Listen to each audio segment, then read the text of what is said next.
Welcome to new TV Telugu. Telangana ముఖ్యమంత్రి రేవంత్ రెడ్డిపై BRS నేత ఎమ్మెల్యే హరీష్ రావు మరోసారి తీవ్ర విమర్శలు గుప్పించారు.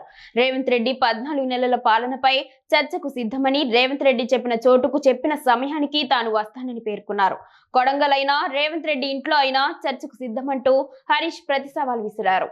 తమపై నిందలు వేయడం మానుకొని నదీ జలాల్లో తెలంగాణ ప్రయోజనాలను కాపాడాలని రేవంత్ ప్రభుత్వానికి ఆయన సూచించారు. సీఎం రేవంత్ రెడ్డి తనకు అలవాటైన పైశాచిక భాషలో పాలమూరు ప్రగతిపై అబద్దాలు మాట్లాడారని హరీష్ రావు విమర్శించారు. కృష్ణా జలాలను ఏపీ యథేచ్ఛగా తరలించుకుపోతుంటే ఆపడం చేతగాక తమపై విమర్శలు చేస్తున్నారని అన్నారు.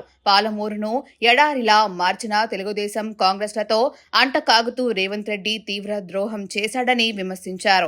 14 నెలల్లో ఒక్క చెక్ డ్యాం కూడా కట్టని వారు కేసీఆర్ గురించి మాట్లాడడం విడ్డూరంగా ఉందని హరీష్ అన్నారు. పెండింగ్ ప్రాజెక్టులను రన్నింగ్ ప్రాజెక్టులుగా మార్చి కాంగ్రెస్ పాలనలో వలసలకు, ఆకలి చావులకు నిలయంగా మారిన పాలమూరు తలరాతను మార్చిన కేసీఆర్ అని పేర్కొన్నారు.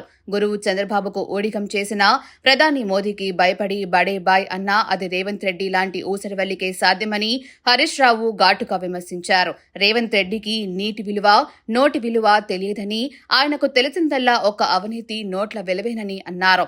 బాధ్యత గల ముఖ్యమంత్రి పదవిలో ఉన్న విషయాన్ని గుర్తుంచుకొని రేవంత్ అడ్డగోలుగా మాట్లాడడం మానుకోవాలని హితవు పలికారు.